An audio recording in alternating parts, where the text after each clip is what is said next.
desta nossa aula é ateísmo e mística. O que tem a ver ateísmo e mística? Conta para nós aí. Como é que você estabelece a relação entre ateísmo e mística?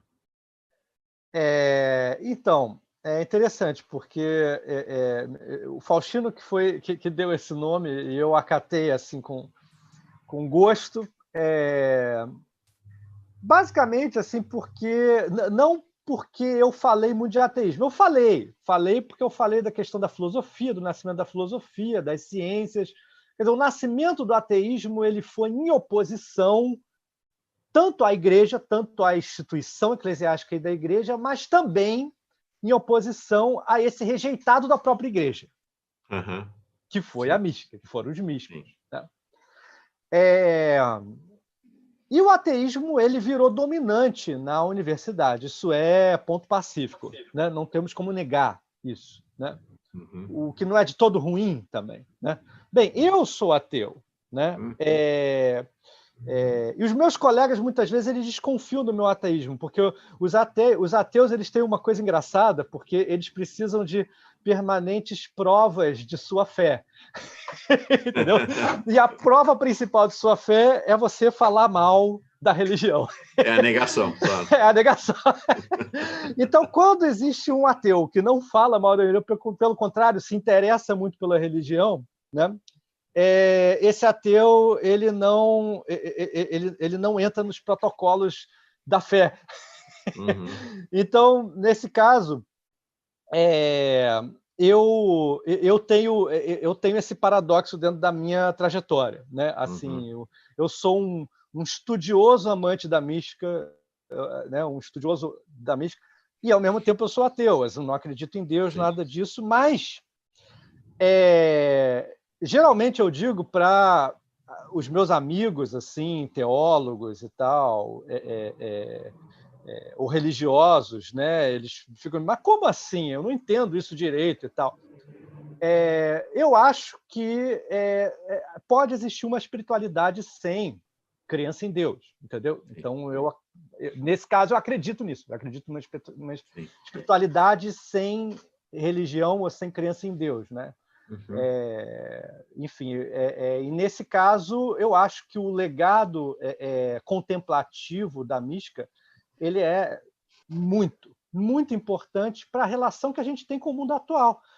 Porque quando a gente fica vendo celular, entendeu? A gente está se dispersando, tem muitos fatores aí complicados, né? Em que apontam para uma necessidade de uma relação com algum tipo de meditação. Sim. E aí, nesse caso, quem está atrasado em relação a isso são os ateus. Porque quando os ateus ficam negando, né, a sua relação com uma espiritualidade, eles negam uma necessidade que a gente tem hoje de uma relação de silenciamento, de uma relação de contemplação do mundo e tal. Isso é importante para todo mundo hoje. Né? Agora, como construir isso fora de religião, isso é uma questão em aberto, que eu tenho pensado ao longo do tempo. Né? E só para terminar, eu não estou sozinho. Tem determinadas figuras, tem um escritor, por exemplo, inglês, chamado Alain de Botton, né? Que ele tem um livro sobre isso, né? de como fazer uma meditação fora da religião, né? Como ter uma espiritualidade fora das religiões. Né? Bom, então estamos juntos nessa caminhada, porque esse é o projeto do canal Paz e Bem, né? A espiritualidade plural e de paz. E esta pluralidade, ela abrange, do nosso ponto de vista, ou pelo menos acolhe, ou recebe, ou dialoga, ateus, agnósticos, e, no limite, até os fundamentalistas, se eles toparem. Né? Não tem fronteira, né? não tem limite. E uma característica interessante, Eduardo, é que nós não temos pesquisa no canal, mas o que eu vejo nos chats, nas conversas, nos diálogos, é que uma parte expressiva da audiência, da comunidade Paz e Bem, é de gente agnóstica ou ateia. Interessante. É bem interessante isso. Tem sido, e eu digo para as pessoas, não precisa ter religião nem acreditar, porque é o seguinte, é o que você falou, para ficar quieto, fechar os olhos e fazer silêncio, você não precisa acreditar em Deus, você não precisa acreditar em nada. É só fechar os olhos e ficar em silêncio. E falar o mantra, porque o mantra não é uma conexão religiosa, o mantra é só uma ferramenta de auxílio para você criar o ambiente de silêncio. Então, para admirar, para ficar o Faustino é um mestre de haikai também para nós aqui, né? Para admirar a folha que cai da árvore e vai fazendo o seu movimento de queda, não precisa acreditar em nada, exceto na vida, né? Na beleza, né? Então, acho que... Voltou. Hã?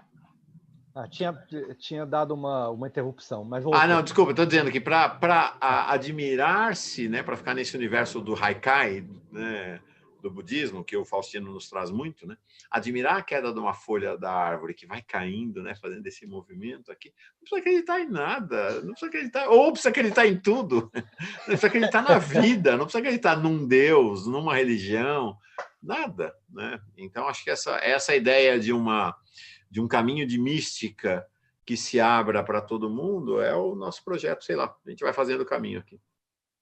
Fico feliz. Perfeito. Obrigado, Eduardo, que alegria te conhecer, meu.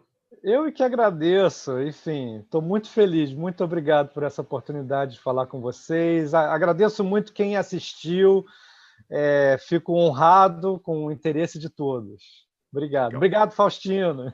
É isso aí, obrigado, Faustino. Ele assistiu aqui, está dizendo que adorou. Eu também, acho que todo mundo ficou muito fascinado pela conversa contigo e fica desde já, nós vamos conversar depois privadamente, mas já fica de público o convite para que você volte aqui para novas conversas, a gente estabelecer novos diálogos aí, tá bom? Maravilha. Quase bem, homem. Muito obrigado, viu? Muito obrigado. Valeu, gente, comunidade. Até a próxima quarta-feira tem mais um convidado ou convidada. Deixa eu me ver quem é que vai... Olha... O Eduardo deixou um desafio para a próxima pessoa que vier aqui, não vai ser fácil, né? Não tem competição, tem camaradagem, tem alegria, mas de qualquer maneira acho que o Eduardo, depois do Pedro Teixeira, que foi maravilhoso, Eduardo, o Pedro deu uma aula sobre Caetano Veloso que foi um negócio assim realmente estonteante, muito bonito mesmo. Na semana que vem eu não estou conseguindo abrir meu computador, não sei quem é, mas garanto, vai ser coisa boa demais. Vai ser uma alegria grande. Eduardo, mais uma vez, muito obrigado. Paz e bem, comunidade. Obrigado. Tá? Obrigado. Então, estamos passando ao vivo aqui pelo Paz e Bem. Você pode assistir aqui pelo Paz e Bem ou aqui na Pós TV 247, onde estreia nesta terça-feira, às 5 horas da manhã. Valeu.